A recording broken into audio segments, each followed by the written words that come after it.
Right, okay, today we're going to look at swing. And more specifically, swinging some patterns that we've learnt before. So, in our previous lessons, we've learnt this little riff playing around from the major chord, from our tonic chord, C, going up to chord 4, the F, and playing around with this minor major, with the minor third, sliding up to the major third. So, here was my riff. Now in the past we've done that straight.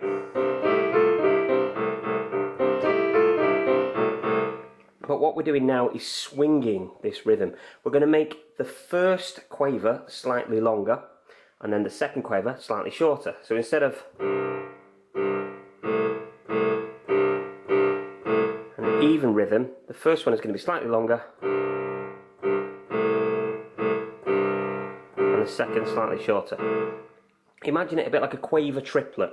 So if we were counting sausages, sausages, sausages, sausages, the first one is going to get the first two quaver triplets. You're going to get sausages, sausages, sausages, sausages.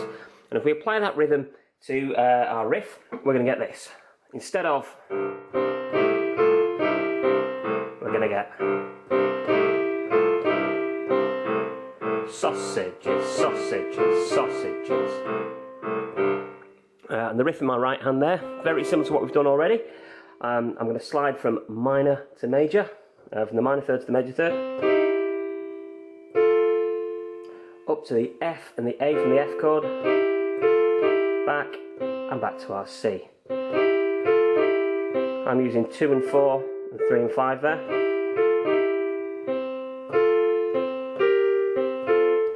Now that time I walked up, I'm going to use 2 and 4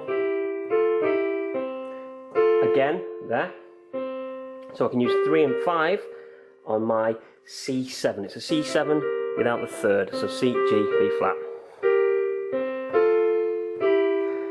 So that riff one more time. This is a 2-bar riff.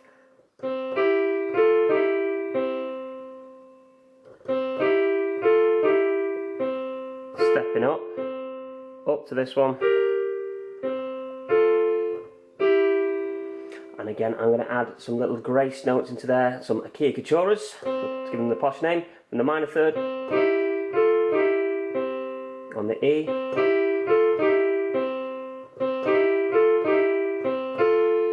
and then I'm going to use the sharp 4 here, sliding up to the 5th. Then I'm going to repeat that pattern, coming up to the F chord, and then the B flat, which is chord 4 in the key of F. The same thing. And I apologise, I said this was a 2-bar riff, it's actually a 4-bar riff, because we're not going to be able to complete that whole riff, because we've only got 2 bars of F, not 4.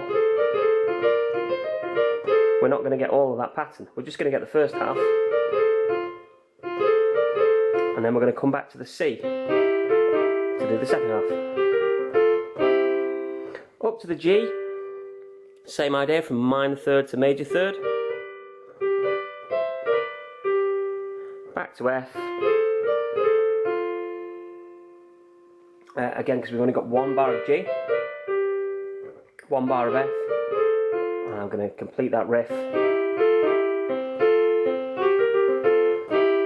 on the C. Now, you might notice I'm doing something slightly different there. We've got a little whittle, for want of a better term.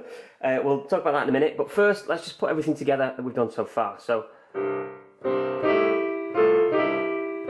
just practice that pattern on the C with the swing. So we're counting sausages, sausages, sausages, sausages.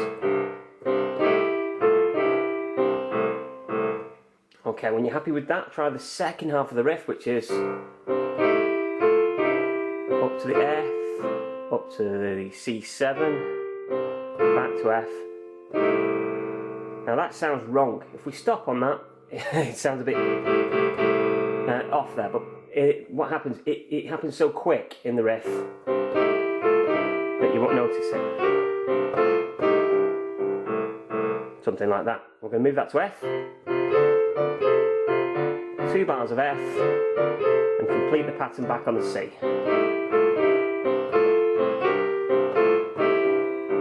Bar of G, move back to F,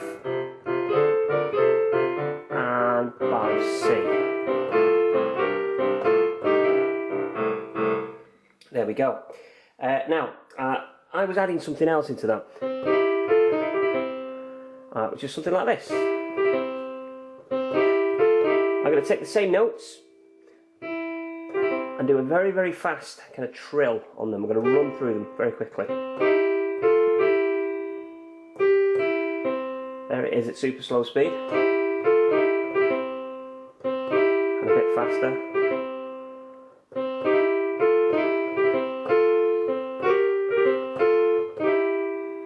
And you can do that all the way through.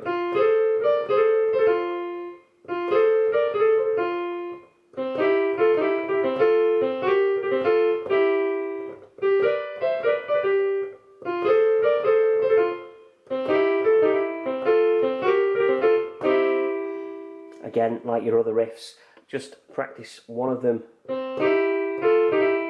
nice and slowly and repeat it. But practicing that little pattern, it's all in the wrist, that as well. So notice I'm not using a lot of force from my hand there, it's all in the wrist. I'm turning the wrist to get that going a bit faster. There we go. Alright, so with that in, count it,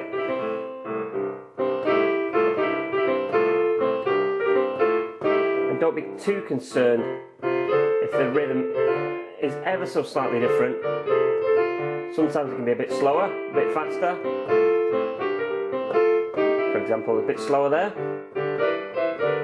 a bit faster there. Have some fun with it. Now,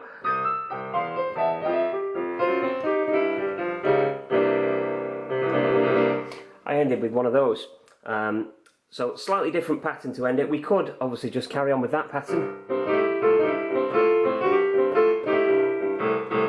but what I did was a combination of some notes are minor to major, so that's E flat, slide into E, and I'm going to hit the G at the top at the same time. And that might look tricky, but it's actually just a very simple pattern repeated. So first half, E flat to E, and down to the G. Then a step over with 5 and 2, do F and C, C at the bottom, and hit the E flat and the G, and then that pattern just repeats.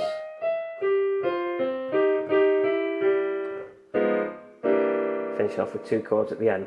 The bass, walking up, C, E, F, F sharp, G, D flat, C. So very slowly.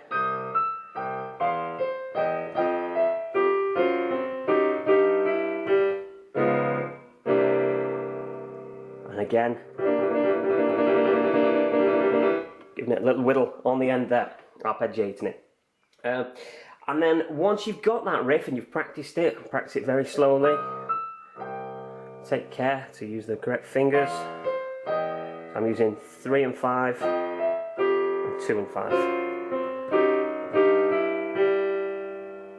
We're going to add 2 chords on the end. Now this chord is D flat 9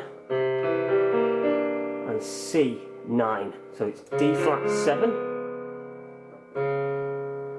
D flat, F, A flat, and let's call it B. And then I'm going to add the 9th note. So that's the root, 3rd, 5th, flat 7th.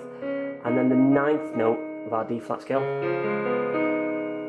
dropping down to C9. It's just a chromatic shift. You're going to go down 1 semitone. So that's C, root, 3rd, 5th, flat 7, and the 9th note of our C scale.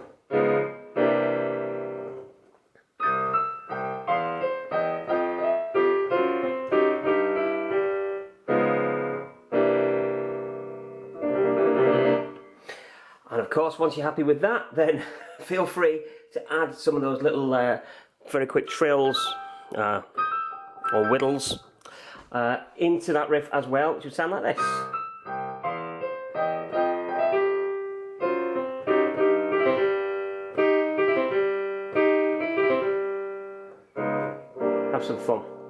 So, the whole riff, all the way through.